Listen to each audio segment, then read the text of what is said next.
Halo semuanya, balik lagi nih di podcast kita nih.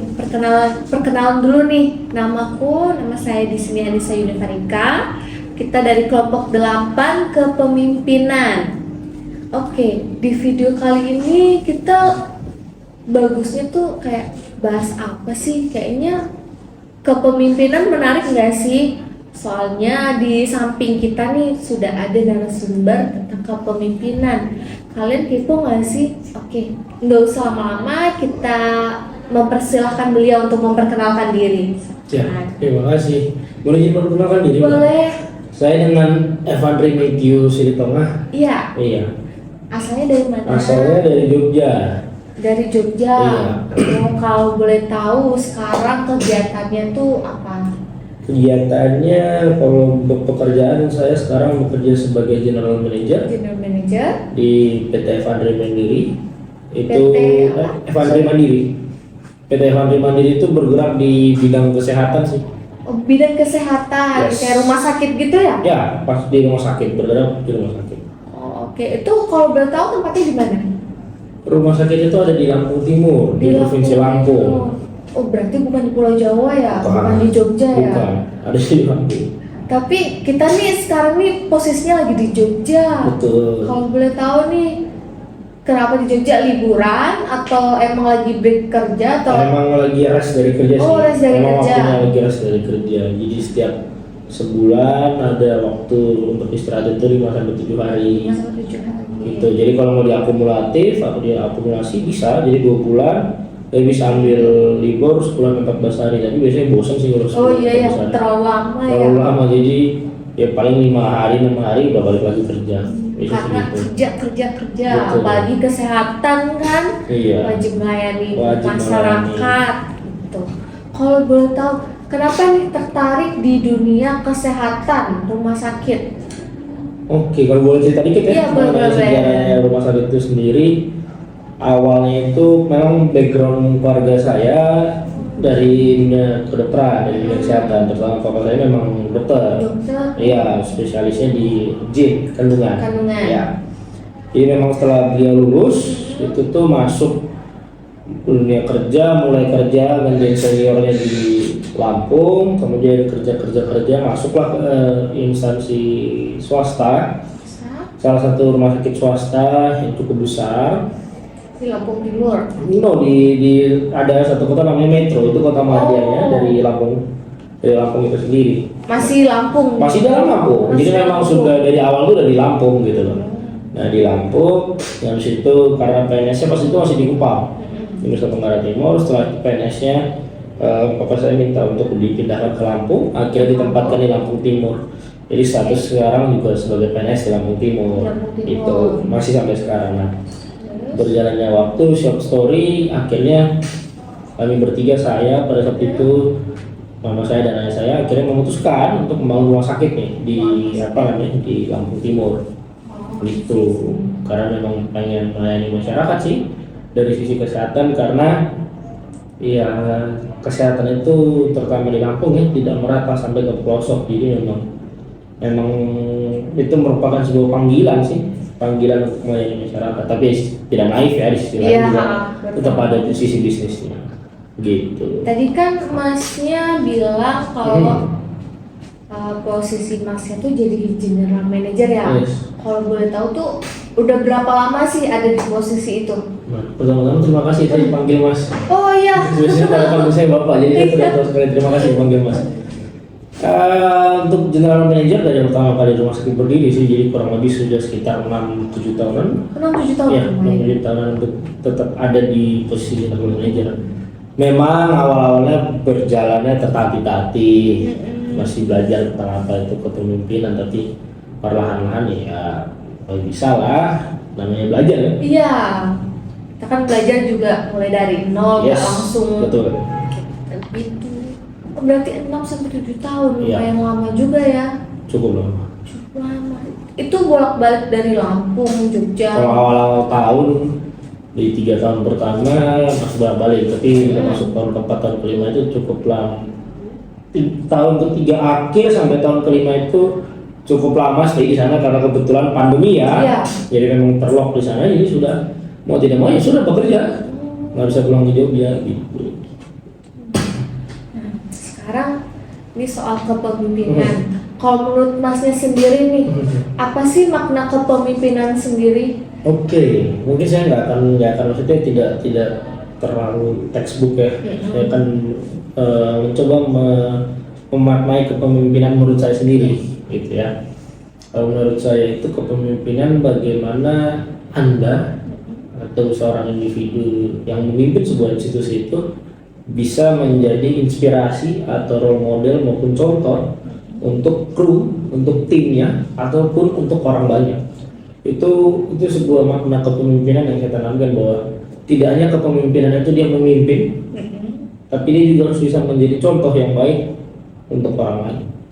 Itu kalau menurut saya ya. Gitu. Berarti kayak apa ada apa namanya, kayak bukan hanya sekedar omongan aja, tapi perlu tindakan juga, Iya, kayak perlu gitu kan. tindakan.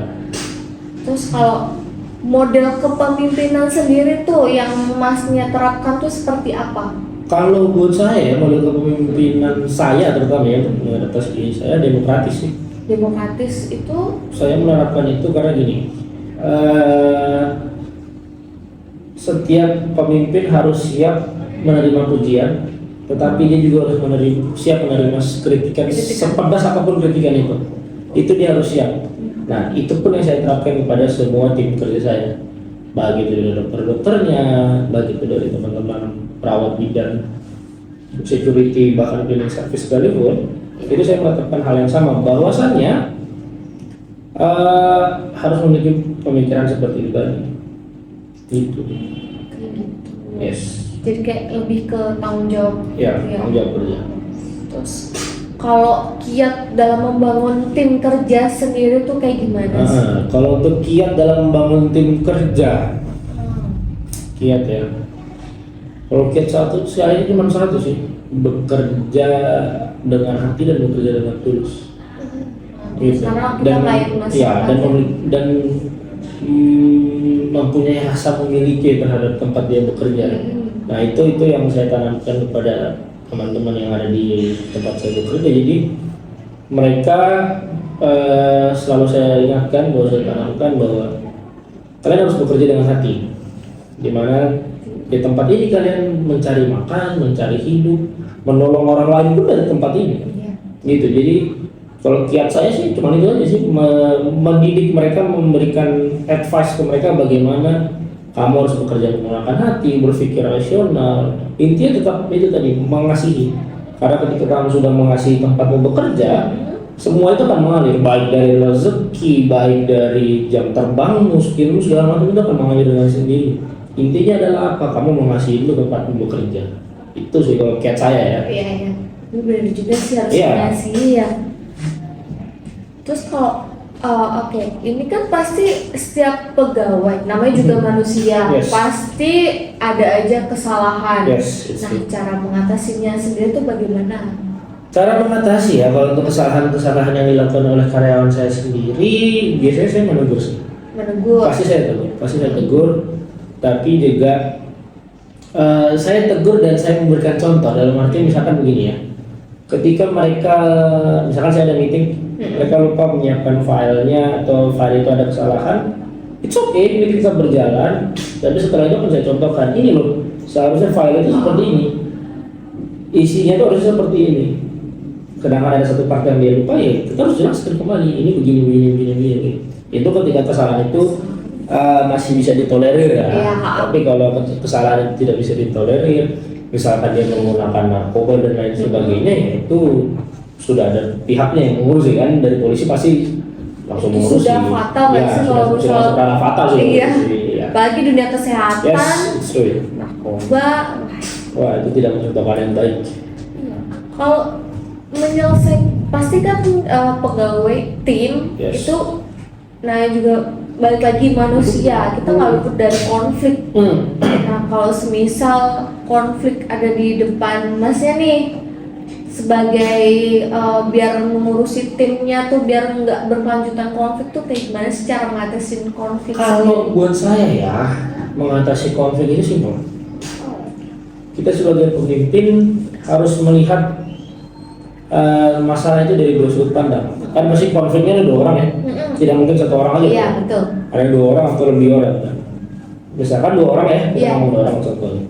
Konflik dari sini, konflik di sini. Kamu sebagai pemimpin harus ada di tengah. Ketika kamu di tengah, kamu harus bisa melihat dari sisi sini dan kamu harus bisa melihat dari sisi sini. Sudut pandang mereka pasti berbeda. Iya, Nah, betul. kamu di tengah itu tugasnya apa? Untuk menarik benang merah antara 2 orang ini. Nah, itu yang saya lakukan. Jadi saya tetap mendengarkan cerita dari si A, mendengarkan cerita dari si B, kemudian saya, oh ini headline-nya di sini. Gitu. Karena sejauh ini konflik yang ada rata-rata sih mereka mau dengan ide-ide ya, biasanya bergelutnya dengan berdebatnya mereka dengan ide-ide yang mereka mau keluarkan gitu ya. Jadi yang satu maunya A, yang satu maunya A, satu maunya B, yang satu maunya C. Jadi saya di tengah menarik 2 benang merah. Oh ini benang merahnya di sini loh. Ya udah idemu kita gabungkan di tengah, ini benang merahnya. Itu yang seharusnya dilakukan dan itu yang bisa saya lakukan. Iya, tapi kalau konflik yang lebih besar ya tetap saya lakukan hal yang sama, kemudian saya temukan mereka. Silakan mengambil kesalahan kalian masing-masing dan silakan minta maaf. Kalau buat saya sih simpel itu ya. Iya. Gitu sih kalau buat saya. Kayak kejujuran ya. Yes. Kejujuran kayak kita ngomongin tentang tim. Tim seperti apa sih yang masnya tuh kayak kriteriakan? Ada kriteria khusus nggak sih yang harus oke nih harus bekerja di rumah sakit saya nih kriterianya seperti ini, seperti Yes. ini gitu. Kalau buat saya sih tidak ada kriteria. Oh kamu harus kerja gini di rumah sakit enggak. Saya membagi itu dalam beberapa shift ya, atau bagian ya. Kalau untuk bagian di manajerial dan administrasi, saya pasti mencari orang yang pertama attitude dan kejujuran nomor 1. Oh. Itu. Untuk latar belakang pendidikan dan biasanya kan orang kalau daftar itu ngelakuin sertifikat banyak banget ya. Iya, banyak. Kalau mereka nggak tahu bahwa itu tidak selamanya dibaca oleh HRD. Gitu. Iya. Yang penting itu buat saya kalau untuk administrasi dan manajerial, pertama itu tadi attitude, kedua kejujuran. Nah, itu jadi saya mencari karyawan, merekrut karyawan untuk manajerial dan administrasi belakangan ini memang bukan belakangan ya, 80-90% saya rekrut atas dasar itu kejujuran dan attitude. Tapi tetap saya tidak mengesampingkan untuk intelektualnya tidak saya kesampingkan, tapi untuk saya pribadi untuk attitude dan kejujuran itu nomor 1. Di bawah itu baru ada yang namanya intelektual, bukan alma mater. Oh. Itu intelektual dan alma mater berbeda. Iya. Kalau alma mater banyak orang yang berikut, oh ini dia lulusan dari universitas A, Iya. lulusan dari universitas A, lulusan universitas ternama. Biasanya orang pasti ada yang sorry to say, ada jalan yang lebih mulus ketika ini stigma dari lulusan universitas A yang tinggi nih, Iya. pasti bisa masuk. Kalau di saya tidak berlaku itu, mau kamu dari universitas bagus sekalipun, ketika memang attitude-mu dan saya melihat bahwa kamu tidak jujur, sorry, bahwa kamu tidak bisa bekerja sama dengan saya. Karena itu tadi balik lagi, attitude dan kejujuran itu nomor 1, intelektual itu nomor sekian. Walaupun itu tidak dikesampingkan, tapi itu tetap ada, cuman yang paling penting buat saya itu tadi. Kita ngomongin tim. Hmm. Sejauh ini Yes. lebih susah mana mengatur kayak yang fresh graduate atau yang mereka udah berpengalaman? Oke, itu berbeda sih tingkat kesulitannya ya, nggak bisa digabung jadi satu kalau itu. Soalnya kan ada juga kan yang kayak tempat pekerjaan yang harus membutuhkan ini butuh skill atau pengalaman. Yes, Dan banyak betul. juga fresh graduate, Ya. fresh graduate kan. Ya. Nah itu lebih susah mana tuh? Kalau untuk hal itu berbeda sektornya. Jadi gini, kalau untuk yang sudah memiliki pengalaman kerja, biasanya mereka punya titik di mana mereka akan membandingkan. Oh, Ya, Tidak semua, Iya. Secara nggak langsung. secara tidak langsung. Iya. Tapi itu meski kadang begini, dalam dunia kerja itu ada yang menunjukkan itu secara terang-terangan atau diucapkan. Kok ini di rumah sakit ini gini ya? Padahal di rumah sakit saya kemarin pas saya bekerja nggak gini.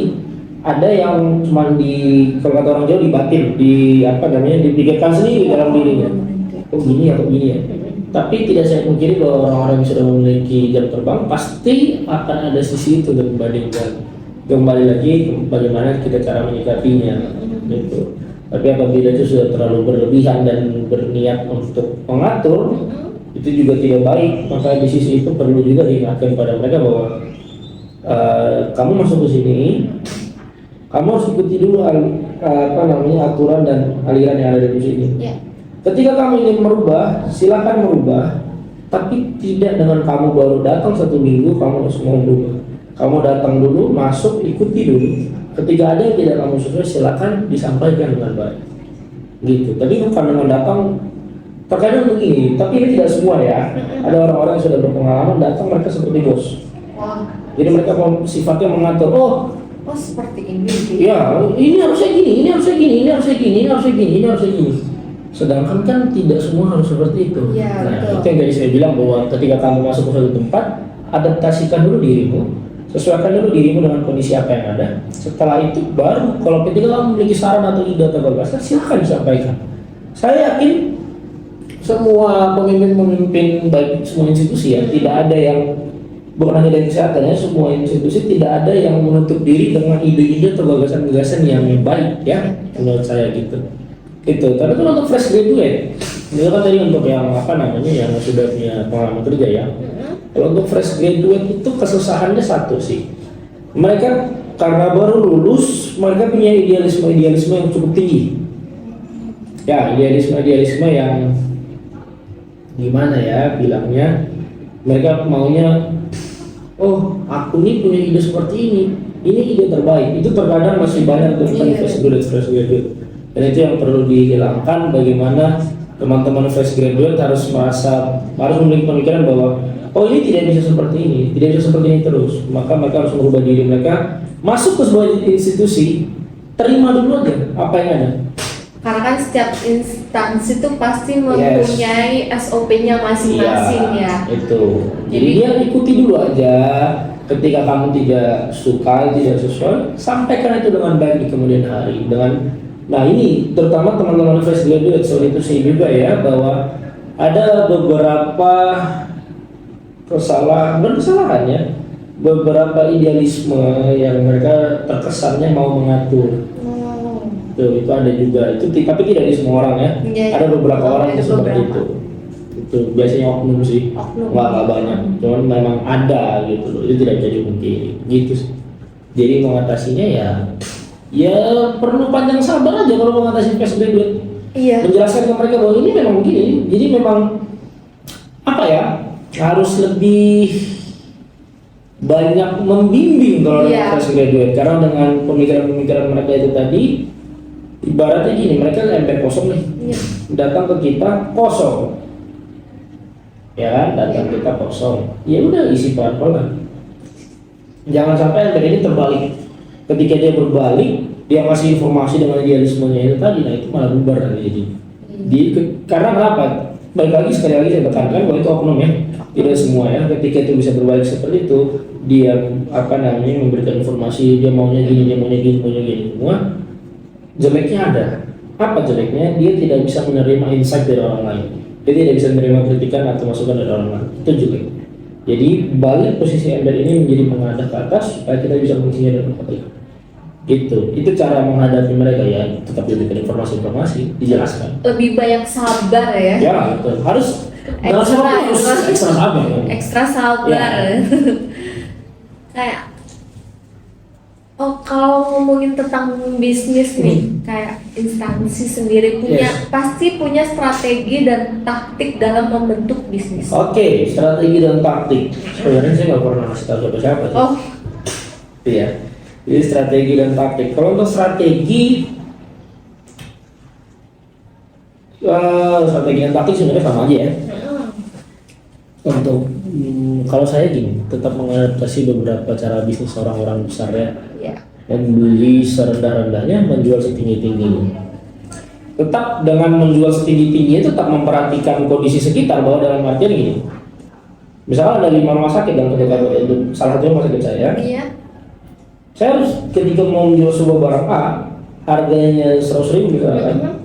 Mereka menjual ini 110.000. Nah, saya harus bagaimana caranya saya harus mengambil market di bawah ini, di bawah 110.000 ini, ya kan? Iya. Nah, bagaimana supaya saya bisa tetap mendapatkan keuntungan dan harganya murah? Yaitu tadi, sari serendah-rendahnya jual setinggi-tingginya. Setinggi-tingginya apa contohnya? Dia jual 110.000, saya jual 90.000. Itu orang akan lari daripada saya dengan perbedaan 20.000 itu tadi. Itu caranya. Nah, cara-cara seperti itu yang saya kira banyak orang yang tahu, banyak orang yang paham itu, cuman memang membutuhkan kerja ekstra untuk melakukan hal-hal seperti itu gitu. Lalu untuk strategi yang berikut ya, apa ya? Selain itu ya, untuk dari sisi internal rumah sakit ya, menjalankan apa yang ada sesuai dengan SOP. Menjalankan apa yang ada dengan SOP. Intinya gini kalau menurut saya, rumah sakit itu tidak boleh mempunyai stigma menyeramkan. Itu yang harus kita rubah, di mana rumah sakit itu terusnya rumah sakit saya ya. Saya tidak pernah menggunakan apa namanya, atau membangun stigma bahwa rumah sakit itu menyeramkan. Contohnya nih, rumah sakit saya itu untuk warna putih, kan rumah sakit itu biasanya didominasi dari warna putih. Iya. Rumah sakit saya itu untuk warna putihnya cuma ada sekitar 30-50%. Sisanya warna lain. Kenapa saya memilih seperti itu? Karena kembali lagi dari itu, bahwa stigma masyarakat itu melihat bahwa warna putih itu identik dengan dokter dan identik dengan rumah sakit. Iya. Itu kan yang terbangun stigma di masyarakat. Sedangkan untuk proses penyembuhan itu stigma-stigma seperti itu perlu dihilangkan juga. Gitu. Itu sangat perlu dihilangkan. Jadi kalau strategi saya ya membuat rumah sakit itu tidak seperti rumah sakit. Bagaimana kita meng-create rumah sakit itu seperti hotel? Iya, karena gini, bayangan saya gini, orang mau ke hotel pasti dengan fun. Banyak orang sekarang staycation di akhir minggu, di weekend ya. Iya. Mereka kesana untuk menghilangkan penat, menghilangkan segala macam. Itu kan sebagai bentuk dari healing ya, Iya, healing betul. atau menghilangkan stres gitu, dan lain-lain ya, menyembuhkan diri sendiri. Cara kan gitu. Nah, saya mau stigma itu pun masuk dalam rumah sakit, dan itu yang saya terapkan dalam rumah sakit saya, bahwa orang datang ke rumah sakit bukan untuk menambah sakit ya, Iya. tapi menyembuhkan dirinya. Karena kita sendiri pada dasarnya bisa sembuh. Misalkan gini nih, misalkan ya, masuk angin, berubah stigma, "Wah, aku nggak masuk angin kok," bisa bilang. Iya sih. Itu banyak terjadi. Kenapa orang gini deh? Masuk angin, minum teh panas biar sembuh. Mindset ya. Itu balik lagi ke mindset. Jadi saya pengen merubah pola pikir masyarakat bahwa rumah sakit itu tidak identik dengan warna putih. Dan itu pun dari terapi di rumah sakit saya, bahwa dokter-dokter yang datang visit kepada pasien, mereka tidak saya wajibkan menggunakan jas dokter. Jadi mereka mau pakai baju apapun silakan, tapi tetap dengan name tag sebagai tanda pengenal pada pasien. Itu aja sih. Saya strategi dan taktiknya begitu aja sih. Simple kok, sebenarnya banyak orang bisa meniru itu. Jadi kesannya tuh tempatnya tuh nyaman, Yes, dan orang tuh nyaman. biar Homey kan? ya homey, biar pasiennya tuh cepat sembuh gitu. Iya, biar cepat sembuh. Terus ngomongin tentang anggota tim Mhm. nih, seberapa percayakah Mas Henry kepada anggota tim? Apakah harus 100% atau Mungkin kalau mau dibilang saya tipe pemimpin yang tidak bisa percaya pada orang 100%. Jadi gini, saya punya beberapa sebenarnya tips and tricks ya, beberapa rules kerja dalam diri saya sendiri. Jadi misalkan nih, saya mau beli ini nih, botol mineral nih ya. Ketika saya mau menyuruh orang lain pergi beli ini, terlebih dahulu saya sudah mengetahui harganya. Misalkan ini 5.000, saya ngasih kamu uang 10.000. Kalau kembaliannya kurang, nah situ saya belajar mempercayakan. Saya biasanya memulai kepercayaan itu dengan hal-hal kecil seperti itu. Ya, ketika saya pun sudah percaya dengan kamu, suatu saat tetap akan saya lakukan hal yang sama. Untuk apa? Untuk tetap melakukan sistem controlling. Karena kenapa? Orang-orang itu, sorry to say, tidak semua orang, ini hanya oknum, bahwa ketika sudah dipercaya, biasanya mereka semena-mena. Betul. Jadi tetap meskipun saya percaya pada mereka, tapi saya tidak menaruh kepercayaan saya 100% pada mereka. Kalau mau diskalakan dari 0 sampai 100% ya, saya cuma menaruh sekitar 80-85%. Sisanya adalah apa? Sistem controlling. Jadi tetap awasi. Ya, mereka mengerjakan suatu hal, saya kontrol, tetap saya kontrol. Karena kenapa? Hal-hal tersebut fatal. Karena kita bekerja dalam dunia kesehatan. Orang-orang yang datang kepada kita itu orang-orang yang punya beban cukup berat, baik dari penyakitnya maupun beban hidupnya. Jadi kalau menurut saya jangan pernah menambah beban yang berat lagi kepada orang yang sudah memiliki beban, baik itu bebannya dari penyakitnya itu sendiri maupun dari beban kehidupannya. Jadi jangan pernah menambah beban orang lain. Itu aja sih kalau menurut saya. Gitu. Kalau ngomongin tentang hal yang barusan nih, pasti kan ada aja oknum yang mengkhianati itu. Yes. Nah itu kayak gimana sih caranya tuh, entah dapat punishment atau SP? Kalau untuk oknum-oknum yang mengkhianati biasanya saya tegur. Kalau tidak bisa ditegur lagi mau ngomong SP bang. SP. Iya. SP-nya tuh sampai berapa? 1, 2, 3. 1, 2, 3, habis itu langsung 1, 2, 3 habis itu out. Itu karena tidak bisa ditoleransi untuk kesalahan dalam dunia kesehatan. Yes, betul sekali. Karena kita menanggung nyawa orang. Menanggung nyawa. Jadi meskipun itu dalam dunia dalam manajerial ya, itu tetap saya terapkan. Kalau contoh kepemimpinan sendiri yang baik, Menjadi seorang leader. jadi seorang leader. Yes, bukan menjadi seorang bos. Ketika kamu pemimpin yang baik, jadilah seorang leader yang bisa dicontoh oleh anak buahmu. Ketika kamu jadi bos, kamu bisa memerintah. Iya, betul. Kamu memerintah, ayo jalan. Mungkin banyak berlihat gambar di sosial media ya, perbandingan antara bos dengan leader. Ketika bos dia hanya duduk dari kursinya, dia menyuruh mereka untuk berjalan, menarik tali. Tapi ketika kamu menjadi seorang leader, tali dan beban yang ada di belakang itu kamu tarik bersama dengan tubuh bersama-sama. Itu yang saya terapkan. Oh, jadi bareng-bareng Yes, ya. as a leadership. Untuk mengembangkan potensi nih. Mengembangkan potensi anggota tim, khususnya tuh tim. Mengembangkan anggota potensi tim. Kalau dari sisi kekompakan, biasanya saya setiap bulan, rapat bulan atau 3 bulan sekali, itu pasti saya adakan seperti games kekompakan itu biasanya. Oh, ya, ada games seru juga nih. Iya, biasanya dipakai seperti untuk ice breaking. Saya pakai itu ketika saya rapat, saya meeting internal dengan mereka, saya pakai itu. Itu memang terlihat sepele, tapi di situ bisa kita lihat bahwa permainan-permainan seperti itu berguna untuk membangkitkan rasa kepercayaan dirinya mereka lagi, membangkitkan rasa kekeluargaan dalam tim itu sendiri. Jadi ketika itu sudah tercipta, kerja itu akan lebih enak. Itu kalau untuk untuk dari tim saya ya.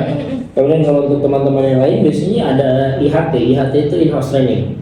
Jadi in-house training itu bisa kita adakan sebulan sekali, 3 bulan sekali, 6 bulan sekali. Tergantung apa nih, current case-nya apa yang mau kita angkat. Itu biasanya gitu. Tapi kalau untuk pelatihan sehari-hari pun, kalau dalam dunia kesehatan pasti tetap ada transfer ilmu dari yang tua, yang senior ke yang junior, pasti itu akan ada transfer ilmu. Jadi kalau mau dibilang pengembangan skillnya pun dari teman-teman yang lain juga mengembangkan junior-juniornya. Jadi tapi kalau untuk dari sisi manajerial mengembangkan keseluruhannya itu tadi adanya in-house training itu tadi. Tapi kalau untuk sehari-hari individunya itu tadi, bahwa dari junior ke senior ada transfer ilmu itu. Nah itu salah satu bagaimana cara mereka mengembangkan diri juga. Gitu Mbak. Jadi kayak healing gitu nggak sih? Ya. Healing. Kalau kata anak zaman sekarang tuh healing. Betul.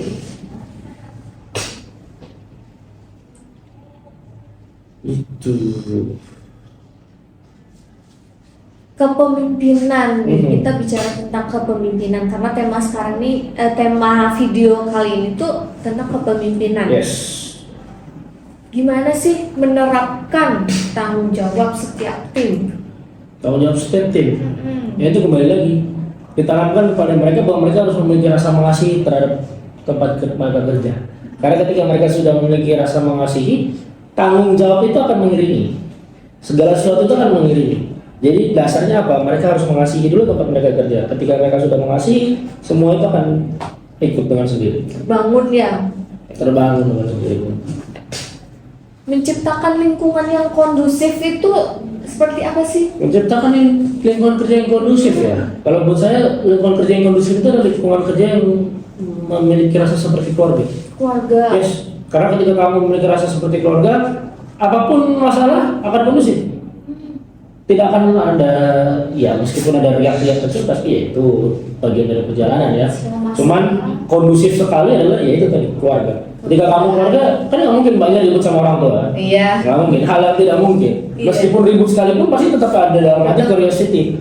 Aduh, ibuku gimana ya, bapakku gimana? Tetap ada itu meskipun ribut. Nah, itu yang saya mau. Ketika mereka ribut pun ada pertikaian, pertengkaran, tapi mereka punya rasa itu, aduh ini gimana, aku harus ngobrol sama dia segala macam. Itu yang saya bangun sih. Untuk keluarga. Gitu.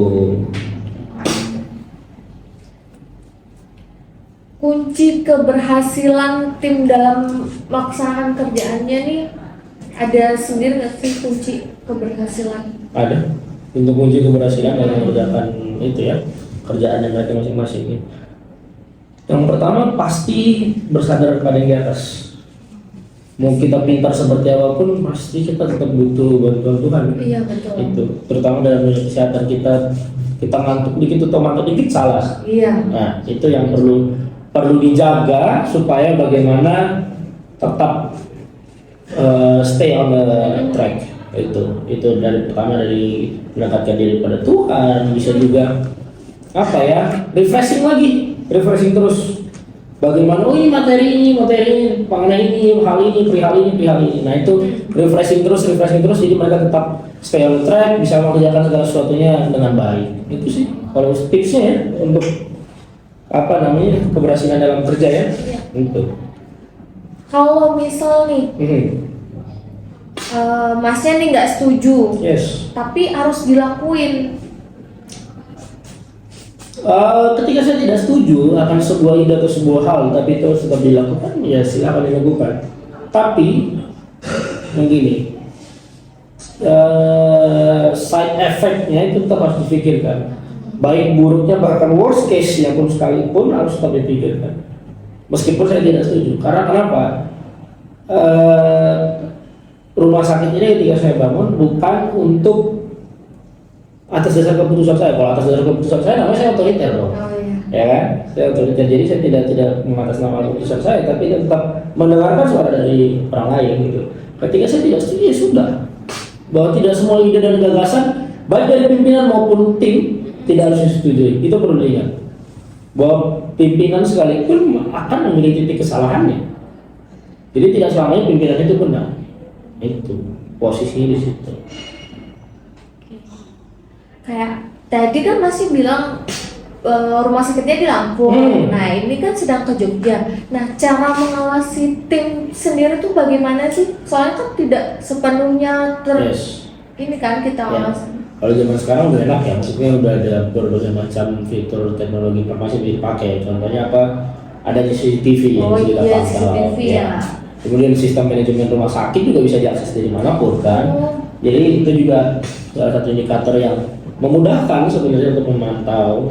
Yang paling utama sih yaitu saya percaya bahwa tim saya bekerja dengan jujur. Itu aja sih. Kepercayaan Yes, ya. betul.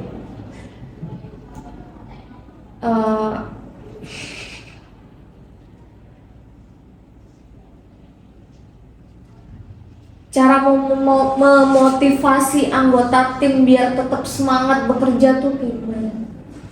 Memotivasi anggota tim. Mungkin ini terdengar sedikit klise ya. Jadi gini, bekerjalah dengan sepenuh hati, kasihilah tempatmu bekerja, kasihlah tempat di mana kamu bekerja. Apabila dia tidak membuatmu kaya, setidaknya dia membuatmu hidup. Artinya apa? Ketika kamu membutuhkan misalkan uang ya 1 juta, pasti kamu akan dapat dengan kerja keras dan usaha payah. Meskipun usaha payah kamu dapat, tapi itu tidak membuatmu kaya, tapi membuatmu hidup. Itu poin. Itu yang selalu saya tanamkan pada mereka, bahwa kerjalah dengan sesungguh hati, mengasihi dan tempatmu bekerja. Karena ketika kamu mengasihi, rezeki itu akan mengalir dengan sendiri. Itu kalau buat saya ya. Bagaimana cara saya motivasi tim kerja saya begitu. Terus untuk yang ini nih, yang terakhir nih, Yes. pesan buat anak muda saat ini. Pesan buat anak muda saat ini. Pertama buat yang fresh graduate ya. Iya, boleh. Yang fresh graduate lagi nyari kerja, tetaplah rendah hati meskipun kamu lulusan dari universitas ternama, itu tidak menjamin kesuksesanmu di kemudian hari. Tetaplah rendah hati, rendahkanlah dirimu serendah-rendahnya sampai tidak ada orang yang bisa merendahkan dirimu, sehingga suatu saat ketika kamu melambung tinggi, melambunglah setinggi mungkin. Ibaratnya seperti pen, ikat keras-kerasnya sampai dia tipis. Begitu dilepas, lebar, panjang kan, mental kemana-mana. Itu yang harus ditanamkan pada anak muda sekarang yang baru lulus ya, fresh graduate itu. Dan cobalah mengontrol idealisme dalam berpikir, bahwa tidak selamanya karena kalian masih fresh graduate terus dan gagasan kalian harus diterima semuanya, tidak. Itu harus dipikirkan juga, karena ada beberapa oknum yang mengalami ya, memiliki pemikiran-pemikiran seperti itu, bahwa saya fresh graduate dong, orang-orang harusnya mendengar ide dan gagasan saya. Tidak selama begitu, karena orang-orang fresh graduate itu ibarat ember kosong tadi itu, mereka datang kosong, nggak tahu apa-apa, mereka tidak tahu celah. Oh ini ngomong ini celahnya dari sini nggak tahu. Nah itu yang perlu dididik, bagaimana supaya mereka bisa sampai ke ember yang penuh. Itu kalau boleh saya ngasih jangan ya kepada anak-anak muda. Boleh. Cuma ini perlu dipahami dengan baik-baik, tapi nanti saya belum menjelaskan sedikit mengenai quotes ini ya. Quotesnya adalah kasihilah tempat kamu bekerja, meskipun itu tidak membuatmu kaya, tetapi itu membuatmu hidup. Itu quotes ceritanya, dan itu penting untuk teman-teman semua tanamkan dalam diri dan pikirkan itu baik-baik. Karena itu maknanya sangat amat dalam, sudah saya jelaskan tadi sedikit di dalam podcast tadi. Mungkin itu aja Mbak dari saya ya. Nah itu tadi sekilas tentang beliau soal kepemimpinan. Wah itu tadi juga motivasi tuh, tepuk tangan dahulu buat beliau. Terima kasih sebelumnya, maaf nih sudah mengganggu waktunya. Terima kasih juga sudah sempat. Siap, terima kasih. Nah itu tadi video dari kita. Saya akhiri, saya Anissa Yunifarika, dan sampai ketemu di lain waktu. Bye-bye.